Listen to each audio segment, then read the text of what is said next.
வங்கதேசத்தில் பள்ளியில் நொறுங்கி விழுந்து விமானம் விபத்திற்கு உள்ளாகி இருக்கிறது.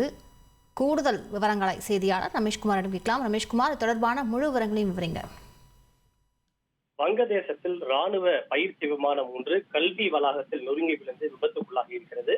வங்கதேச தலைநகர் டாக்காவில் இருக்கக்கூடிய மைல்ஸ்டோன் என்ற அந்த கல்வி வளாகத்தில் ராணுவ பயிற்சி விமானம் F7 என்று சொல்லப்படுகின்ற ராணுவத்திற்கு சொந்தமான பயிற்சி விமானம் புறப்பட்ட சிறிது நேரத்திலேயே நொறுங்கி விழுந்து விபத்துக்குள்ளாகி இருக்கிறது.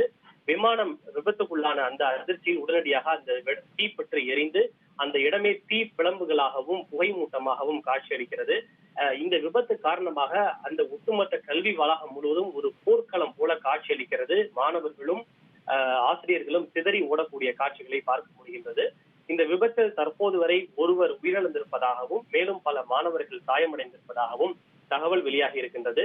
சம்பவ இடத்திற்கு உடனடியாக ராணுவம் விரைந்திருக்கக்கூடிய நிலையில் மீட்பு மற்றும் நிவாரணப் பணிகள் அங்கு துரிதமாக நடைபெற்று வருவதாக தெரிவிக்கப்பட்டுள்ளது. விரிவான விசாரணைக்கு பிறகே இந்த விமானம் எப்படி விபத்து நடைபெற்றது, எதனால் நடைபெற்றது என்பது குறித்த விவரங்கள் வெளியாகும். இருப்பினும் காட்சிகளை வைத்து பார்க்கின்ற போது சேதங்கள் மற்றும் விபத்து மிக கொடூரமானதாக இருக்கும் என்றே கருதப்படுகிறது. ரமேஷ்குமார், அந்த விமானத்தில் எத்தனை பேர் பயணம் செய்தார்கள் என்ற விவரம் ஏதாவது வெளியாகி இருக்கிறதா? மேலும் அந்த பள்ளியின் எந்த பகுதியில இந்த விமானம் விழுந்து இந்த விபத்து ஏற்பட்டிருக்கிறது?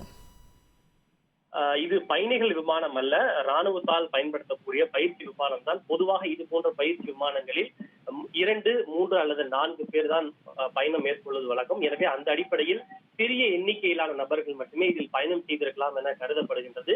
இருப்பினும் முழுமையான விவரங்கள் என்பது ராணுவம் அதிகாரப்பூர்வமாக தெரிவித்த பிறகே நமக்கு விவரங்கள் தெரிய வரும். இந்த கல்வி வளாகத்தினுடைய உத்தரா கேம்பஸ் என்று சொல்லப்படக்கூடிய அந்த வளாகத்தில் தான் இந்த விமானம் நொறுங்கி விழுந்து விபத்துக்குள்ளானதாக கூறப்படுகிறது. விரிவான விவரங்களுக்கு நன்றி ரமேஷ்குமார்.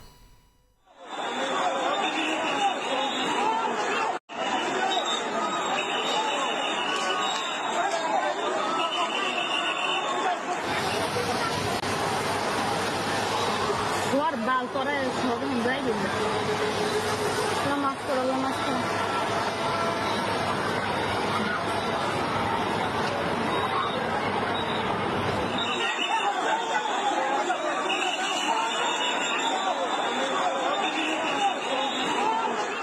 ட்ரெண்ட ஃப்ரெண்ட் ஆக்கிக்கோங்க. தந்தி டிவியின் சப்ஸ்கிரைபர்ஸ் அண்ட் ஃபாலோவர்ஸ் குடும்பத்துல நீங்களும் இணையுங்க.